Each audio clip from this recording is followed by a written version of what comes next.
Today on the podcast, business and branding secrets revealed from exclusive interviews with headlining artists at Arc Music Festival. You guys are going to love this.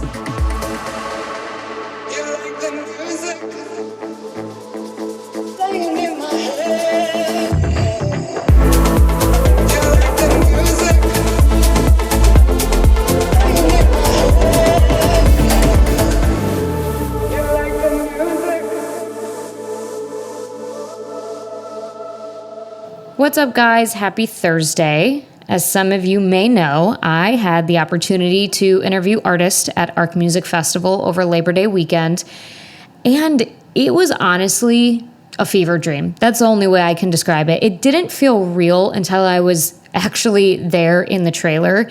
And I've done these interviews at EDC before, and you always wonder, do artists actually want to do this, or is their PR team just forcing them to? But everyone I've ever interviewed has been so engaged. They've given me a ton of their time. It didn't feel like they were jonesing to get out of, my interview chair. And it was really special because Arc is special to me. I've been going for 4 years since its inception. So of course the main purpose of these conversations was to talk about Arc and about Chicago, but you guys know I had to slip in some business and branding questions, and the artist did not hold back. And I can't share everything yet, but I did get clearance to share what's in my episode today. And reflecting on this experience, the one thing I can tell you with confidence is that the struggles you guys face with marketing, with imposter syndrome, with analysis paralysis, that doesn't go away suddenly just because you're now headlining festivals. And a lot of it honestly has to do with the internet. The internet is this great equalizer that's brought fans and haters to the forefront. And ironically, the better you're doing, the more you're exposed and vulnerable to this brutal feedback that people give on the internet. So that's something to consider as you go along your journey. Are you mentally prepared for all the hardship that comes with being seen? So with that, I'm going to share a few bits from my conversations, first with Hot Since 82 and then Mau P. What's the advice for people who some people say you can't have it all, but it seems like you do. You have a family, you're doing, it's marketed to look like that. It is the best job in the world. However, like with all jobs, there's upsides and downsides. And yeah, I have 2 children now, so you have to find a happy balance. I think it can be quite dark at times, but obviously the industry, you're fueled around this magic thing. Hear this? Yeah. This is tequila. I was going to say, you just have to monetize, what are you doing and managing it well, otherwise it's going to swallow you up. I think I've got a good handle on my career and home life and things like that. But I always say this is my hobby. My real job's being a daddy. This is my hobby. So I just try and play the best I can. And I've just had 3 months off actually, and I feel like I'm playing a lot better from having that break off, because people don't realize, if you're playing 2 or 3 shows a week, 52 weeks of the year, that's a lot of shows. Oh my God. It's stressful. Absolutely. The fatigue, the exhaustion, the dehydration. Honestly, I'm not moaning about it. I fucking love my job. I know, but you're allowed. It does get a lot to you, and it's impossible to play 100% every single show. Absolutely. And you are getting direct feedback in the moment from the crowd. Are they dancing? Are they not? Media and then you're getting it right. If you didn't play good, you're going to get it. Yeah, absolutely. And that's got to be. And it's impossible to play. I mean, I wish I could play 100% every single time, but you can't. You guys, he said 2 or 3 shows a week, 52 weeks a year. Do you guys think you can do it? I really don't think I could. I learned this term from LP Giobbi when I talked to her, and you'll hear from her later. She goes, I'm a sensitive vessel, meaning her body's very reactive to the stress touring puts it under, and that's why self-care is so important to her. And I literally couldn't resonate more with that. I get thrown off when I travel twice a year. Can you guys imagine 52 weeks?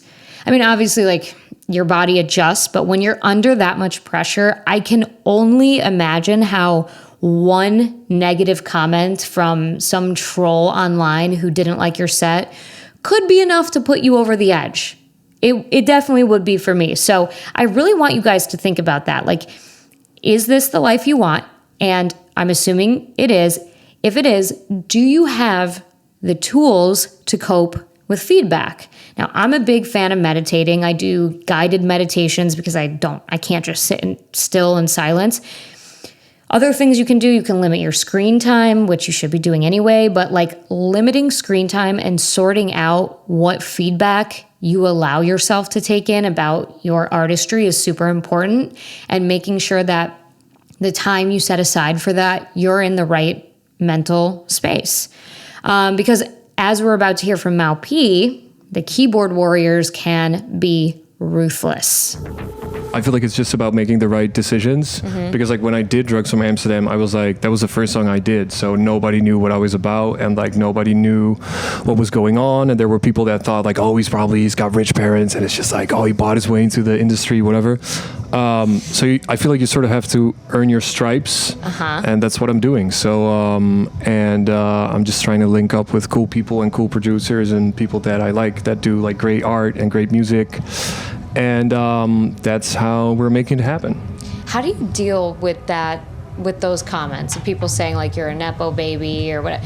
Because I'm terrible. Like I read everything and it's like, fight back? Huh? No, I don't. That's good. But I'm on the verge of fighting back sometimes, and I'm like, no. I know. You have to take a breather and come back to it later. Because every time I've fought back, I've regretted it, you know? You do? You fight back? No. What do they say? I have to get to a certain boiling point, and then I always regret it.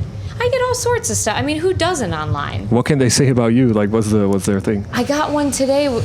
Someone was like, well, how did she get this job doing interviews? And I wanted to be like, 10 years of being on TV, motherfucker. But yeah.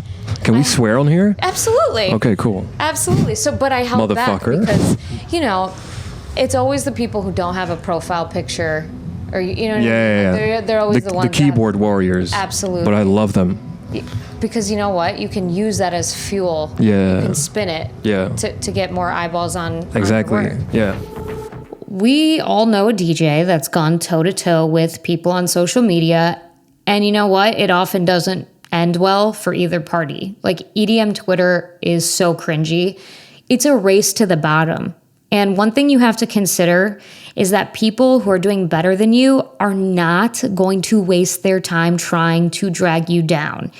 It's only the people who are unhappy with their own lack of success or motivation that find the time to argue online. So it's never worth it to get in the weeds with them, because they have nothing to lose and you have everything to lose. So this is a perfect segue into my next clip with Chicago native Hiroko Yamamura, because if you go to her Instagram page right now, there's no arguments. There's just laughs, lulz, as she would maybe put it. So go to her page right now. You're going to see nothing but memes, like hilarious memes. She is the ultimate curator of memes. And at last check, she had like nearly 300,000 followers.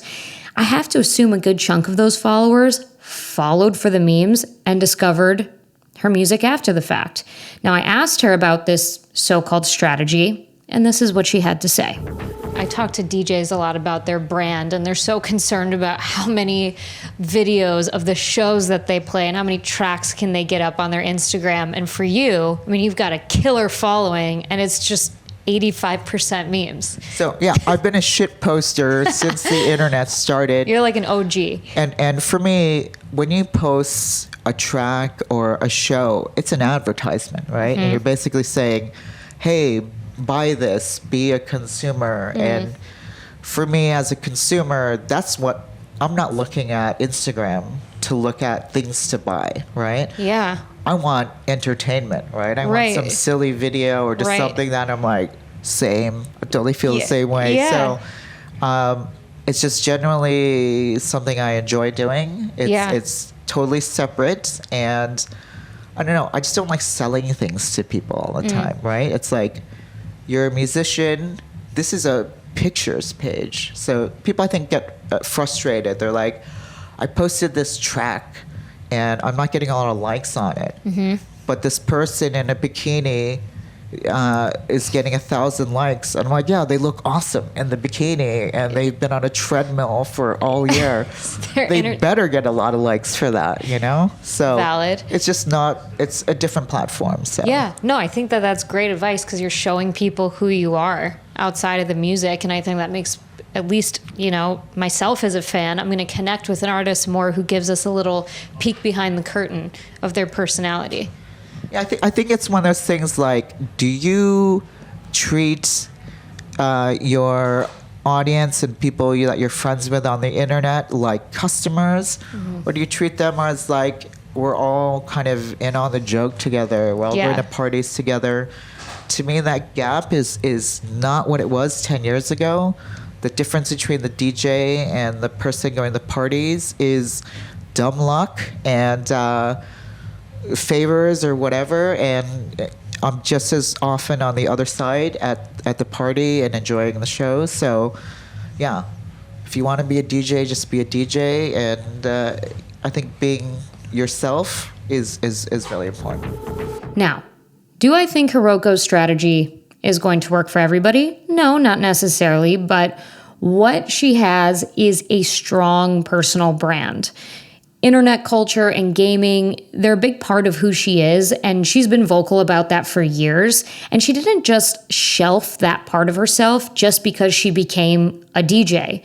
So if you have like an intense interest or a unique hobby, you should feel empowered to make that part of your brand. Like she said, it makes it a lot easier to connect with people, and it has the added benefit of not feeling like you're selling yourself as a product. Plus, if it's something you're already doing, like gardening, training dogs, whatever it is, creating content becomes so much more easy because rather than trying to produce ideas out of thin air, you're just going to be filming what you already love to do. So let's stay on the branding tip, and let's now pivot my conversation with Eats Everything. This was such a fun one. He's such a funny guy. I mean, his name, Eats Everything, is like amazing.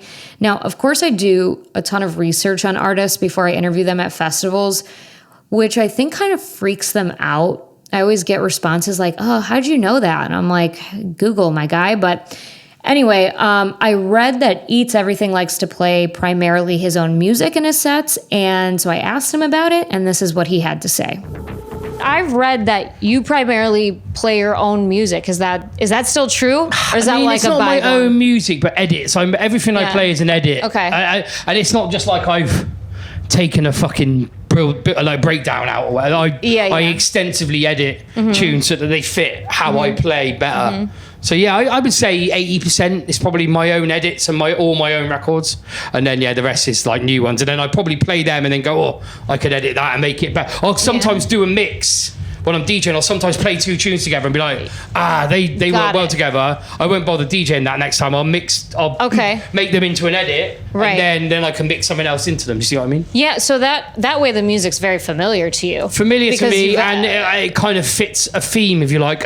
Even if it's not a musical theme, a rhythmic theme. Yes, so my sets always have a kind of a unique-ish, and I say this in fucking inverted commas, a unique-ish rhythm. Yeah. No. Fair? That's fair, isn't it? Unique-ish rhythm. No, and I definitely noticed that. There's something, I feel like I'm the only person in the world that I know that doesn't DJ. I'm the only person I know that doesn't DJ. Fucking every cunt DJs, don't they now? Every fucker. I know. So being like completely removed from that ability, one thing that I do find strange is when I'll look up an artist and see their live sets and hear one thing, and then I hear the music they produce and it sounds nothing totally like different. it. Yeah, totally. So I feel like, as somebody who's kind of getting old and like I'm a curmudgeon, Hello. like I want to know what to expect. Yeah, I get that. I appreciate that like there's consistency. Yeah, I mean, again, the thing is, I make loads of different types of music as well. So, but you generally know if I'm playing at Elrow, for example,